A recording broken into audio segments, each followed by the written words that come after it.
know, that's what I want to do. Look at me, just create more ish to do. But that's you know what? That's the beauty of a liberation mind. That the ability that you could just do anything. And listen, for you people out there who are listening, not anything like stupid foolishness. No, no, no, no.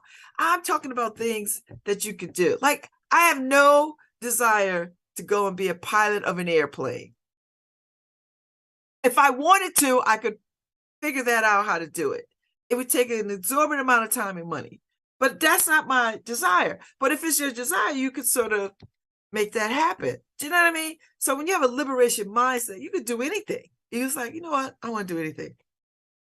But I don't mean anything like I want to go rob a bank. No, not that kind of anything. I'm talking about if there's something in you that you've always wanted to do, but you listen to people talk you out of it, or you've talked yourself out of it because you didn't want people to see you attempting. Because it's really about the attempt. Because I think what happens with people is if they attempt and fail, the shame that follows that is overwhelming, right? That's really what happens with people. It's the attempt at something and the failing of it, which breaks their heart and breaks their spirit. But really, when you fail at something, it's just the universe's way of saying, go at this a different way. Think about it a different way, or go in a different direction. And maybe you'll come back around to this thing with some more information and some more skills to actually bring it to fruition. That's the kind of mess we got to teach in school. That's what we have to teach young people to understand. But we have to teach old dogs this too, because people, people get in their ways and they think, well, I don't feel like doing that. It's going to take too much work or whatever, whatever, whatever. But there's no dream so deferred that you can't resurrect it. I just don't believe it. I just don't. I see too many, if I never saw a resurrection story, then I might be inclined to believe that you can't do things. But I've seen too many resurrection stories in my life and in other people's lives all over the world where, you know what? One door closes, another door opens. That's very real. That's very real. So I want people to sort of go have a liberation mindset, believing that they could do anything, and don't worry about the failing part. The failing part is just get back up and do it again, or try it again, or do it again, or go back in another way, or learn something new, or maybe there's a part or a skill that you need to sort of bring this thing to fruition. That's how we should be teaching failure. Not like, damn, I failed, it's over. It is never. I remember my Uncle Lonnie used to say to me, nothing is ever over. And I was like, I don't want to apply that to everything in my life, Uncle Lonnie, but I'm going to go with you on some of it. Because there's some things I need to be over. There's some things I just have to have be done, But the point that he was making to me was, there's no such thing as a missed opportunity. There are missed opportunities, but there's no such as a, because if it's meant for you, it won't get by you. And if you put yourself in the stream of opportunity, it will come back around somehow, some way. That might not come back around tomorrow or next week or whatever, but use that time wisely so that you can create this, create the skills or whatever you need to do to be in a position. So when it comes back around, you catch it. Lightning. Because too oftentimes we just think, because I see with my daughters all the time, they get so frustrated at failure. Oh my God. I mean, it's so dramatic. I just, you know what? Every time I see them and they're all dramatic, I was like, applause. You get the Academy Award for best performance of a fool in a supporting role. They just let every little thing I'm just like, and I talk about this with my girlfriends all the time. It's like, how are they built? Damn,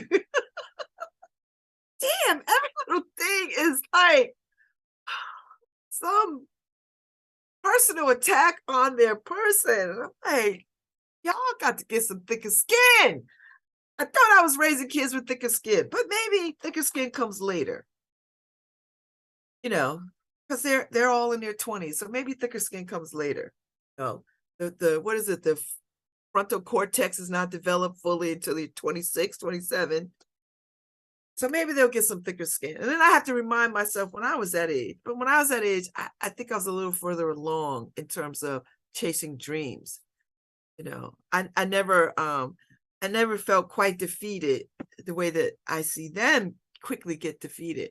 And then I have to talk them up. Like, okay, listen, look at this and catch your breath. Come at this another kind of way. Catch your breath. Look at it another kind of way.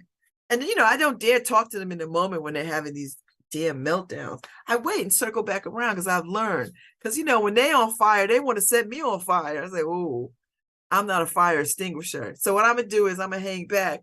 I'm going to let the embers. I'm going to wait till they get to the ember part. When it's not all volatile. It's just like a steady burn. Then I come back around and say, hey, I was like, this is what I think. Maybe you should think about this, or go look over there, that kind of thing. And then 9 times out of 10, they get it together. But, yeah. I just think people have to, shame is a hard thing to move from. And failure feeds that so well.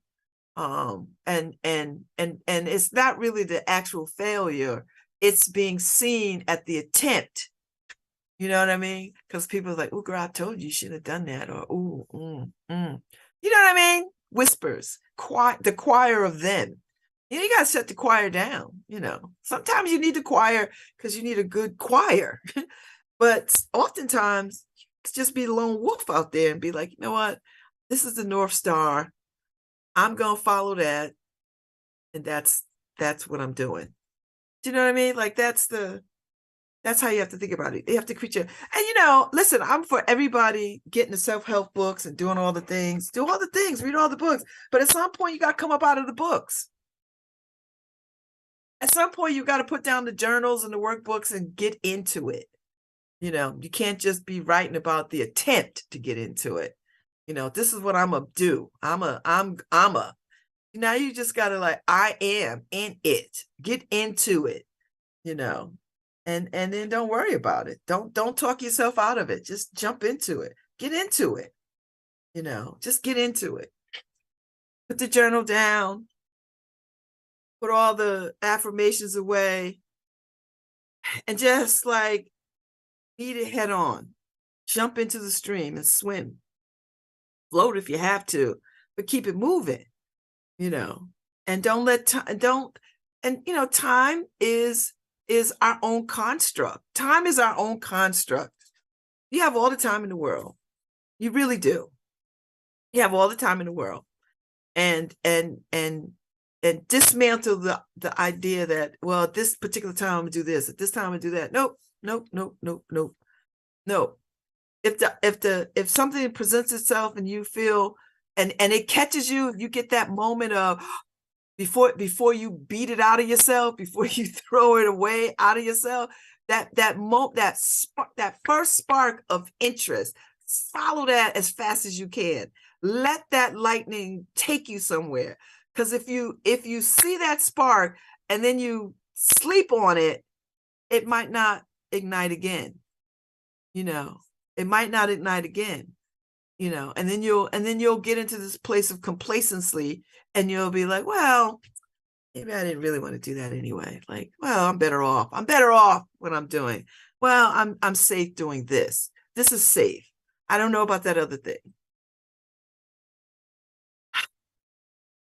And that, my friends, is the dash between the day you were born and the day you leave this earth. That's the dash. So ignite that spark. When that spark hits, what we say in the club, when that beat drop, it only takes a few beats for you to drop it like it's hot. When you're on that dance floor, you hear that beat, you run to that dance floor. When that beat drop, baby, no matter where you at. The Qs understand this all too well. When they hear Parliament Funkadelic, Atomic Dog, I don't give a damn what Q is in anywhere from the White House to the curb. They gonna do that jump hop thing that they do. I've seen Qs jump out of cars in traffic. I've seen the bros in tuxedos at fine establishments and fancy affairs. That beat drop, what? It is the universal call for them. So that's my point. When that beat drop, you got to get into it. You got to get into it. And who cares who's looking? Nobody cares. You know why? Because the people who are looking at you are silently wishing that they could have that courage too. And here's the real secret. You already have the courage. You have absolutely the courage. You have absolutely courage, you know. So listen for the beat drop, people. You got one. There's one in you. Everybody's got a battle rap song. Everybody's got a beat that when it drops, whoo, is fire. It's like a jungle sometimes. It makes me wonder how I keep from going under. That's not my battle rap song. But I just love the lyrics, because that was that Grandmaster Flash lyric probably was the first real indication of mental health struggles in our communities. It's like a jungle sometimes. It makes me wonder how I keep from going under. And that, my friends, is what I'm gonna leave you with. I'll be back tomorrow. Tomorrow's Friday. I got Kay on with a young man from Alberta who is trying to pursue his education and needs some money. We're gonna have a good conversation tomorrow at 10:15. I hope you tune in. I'm gonna go listen to Nicholas Davidoff and Dr. Kalila Dean Brown in conversation with Nicholas at the Hamden Board of Ed over there on Putnam tonight at 7 o'clock. So if you're around Hamden, come check that out. It'll be well worth your time. I'll see y'all. Thanks, Harry. Bye.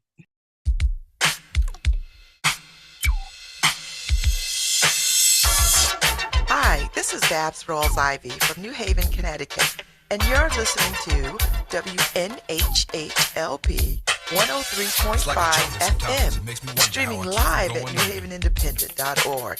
It's like a jungle sometimes. It makes me wonder how I keep from going under.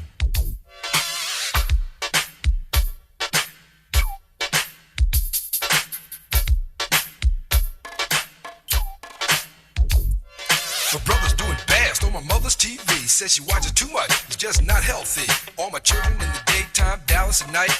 Can't even see the game or the Sugar Ray fight. The bill collectors, they ring my phone and scare my wife when I'm not home. Got a bum education, double-digit inflation. Can't take the train to the job, there's a strike at the station.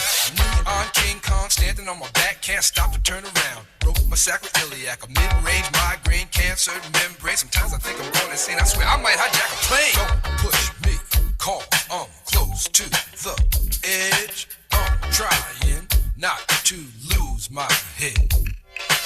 It's like a jungle sometimes, it makes me wonder how I keep from going under. It's like a jungle sometimes, it makes me wonder how I keep